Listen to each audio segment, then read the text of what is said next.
Pekan lalu, tepatnya 6 September 2023, Rumah Sakit Hasri Ainun Habibie di Kota Parepare, Sulawesi Selatan menemukan kasus tak biasa.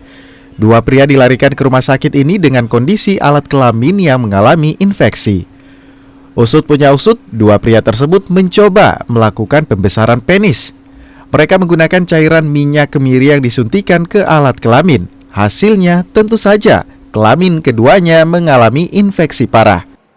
Saat ini penanganannya saya masih konservatif, belum menuju ke tindakan operatif. Saya menurunkan risiko infeksi dulu yang ada, karena saya lihat sudah ada infeksi, sudah ada bernanah. Jadi tindakannya adalah menurunkan infeksinya dulu, membuang nanahnya dulu, ya, pus nanah yang keluar dari sekitar area itu, dengan pertimbangan bahwa menurunkan risiko infeksi, karena sekarang nanahnya lumayan banyak. Kedua pasien kini telah menjalani operasi. Perawatan medis pun diberikan untuk mencoba menyembuhkan infeksi di alat kelamin keduanya. Kasus percobaan pembesaran alat kelamin ternyata bukan kali pertama terjadi di Kota Parepare.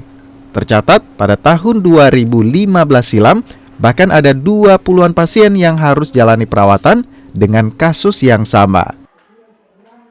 Sudin Samsudin, Kompas TV, Parepare, Sulawesi Selatan.